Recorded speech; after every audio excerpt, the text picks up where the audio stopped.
L'ânesse attachée, c'était moi. Vous savez bien que l'âne est un animal têtu, entêté. Je l'étais. Attaché, je l'étais. Ça veut dire que son territoire s'arrêtait selon la longueur du fil. Et ce même verset s'est ouvert encore plus tard. Oui. Je commençais à comprendre ce qu'était que la révélation. Je commençais à comprendre que sans le Saint-Esprit, la Bible est un livre fermé, totalement fermé.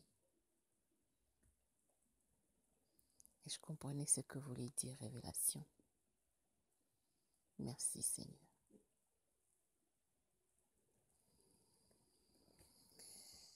J'avais décidé après tant de déceptions à l'église catholique, je trouvais que les rituels m'ennuyaient. Et puis comment se fait-il que ce Dieu si aimant, il donne un lieu de pèlerinage inaccessible, où je suppose que quand on n'a pas les moyens, on ne peut pas y aller. Et puis, où sont les miracles? On le dit tout puissant. Comment ça se fait que ce qui est dans la Bible, on ne le vit pas? On dit qu'il est le même hier, aujourd'hui, éternellement. Les évangéliques, trop de scandales avec leur évangile de prospérité. Oh, finalement, j'ai choisi de rester à la maison et de lire la Bible. Il y avait toujours cette envie quand même de chercher. D'ailleurs, dans la Bible, c'est marqué que Dieu a mis en chaque être humain. L'idée de l'éternité est dans chaque être humain.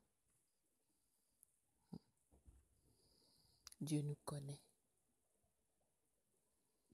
Il m'a fait, pendant ce temps,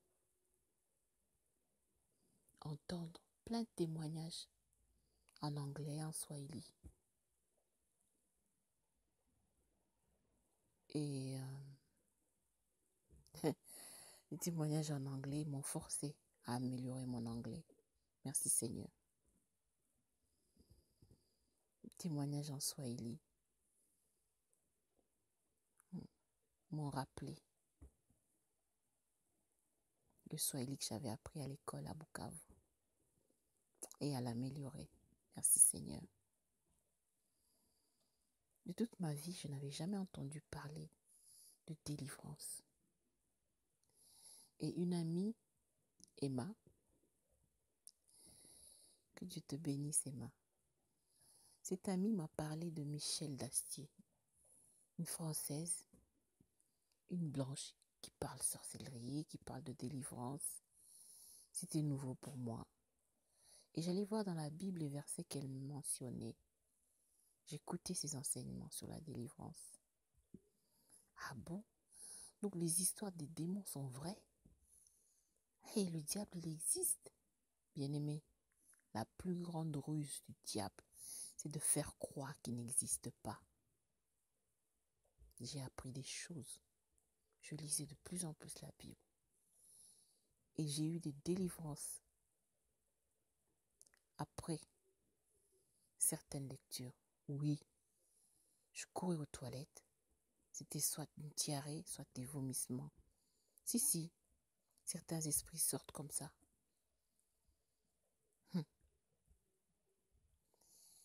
Et je commençais à lire des histoires où Jésus délivre les gens. Le Gadaréen, l'enfant épileptique. Ah bon? Mais à part l'histoire de la naissance du petit Jésus, l'histoire de la Pâque, où tout est mélangé, tu sais pas, bon Jésus, il sert à quoi, il fait quoi, il veut quoi. Je commençais à comprendre de plus en plus que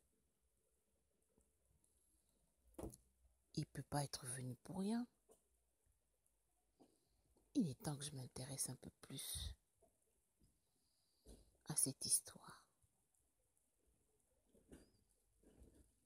Je lisais par exemple Matthieu 10, verset 1. Puis ayant appelé ses 12 disciples, il leur donna le pouvoir de chasser les esprits impurs, de guérir tous les malades et toutes les infirmités. Il donne le pouvoir de chasser les esprits impurs, de guérir les malades.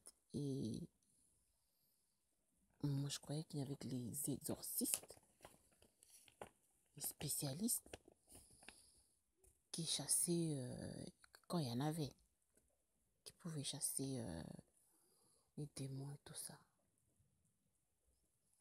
Je continue à tomber sur des enseignements très importants. Je suis tombée sur l'enseignement prophète Kakou Sévérin, les démons et leurs œuvres. Là, j'ai regardé le personnage. Je me suis dit, mais il sort d'où lui? Et cette assurance dans son enseignement. J'ai appris des choses. Mais j'avais toujours décidé de rester à la maison. Je ne prendrais pas le risque de me retrouver dans une assemblée apostate. Pas question.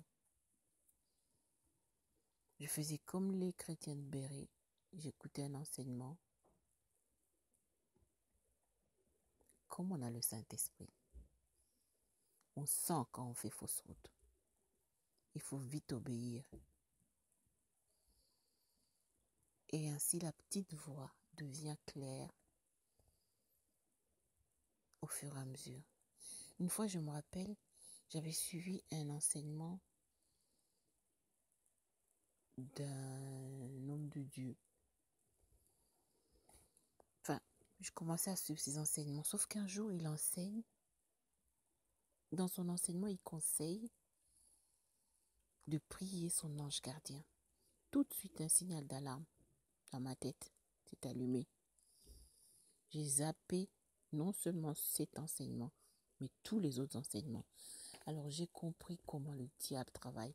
Il twiste la parole. Il peut, après, tu peux entendre 100 enseignements bon, correct.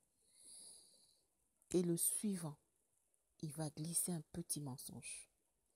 C'est pour ça que dans la Bible, on vous dit veillez, priez sans cesse. Il faut maintenir la connexion avec la vérité. Et ainsi, dès que le mensonge paraît, tu le sens. J'ai commencé à acheter des Bibles. J'ai commencé à partager la parole avec mes enfants. Quand je découvrais une vidéo, un témoignage, je leur partageais. Je découvrais que je n'étais pas enfant de Dieu, mais une créature de Dieu. Ah bon? Oui. Jean 1, 12, 14. À ceux qui l'ont reçu, il a donné le pouvoir d'être appelés enfants de Dieu. À notre naissance sur terre, nos noms sont inscrits dans le registre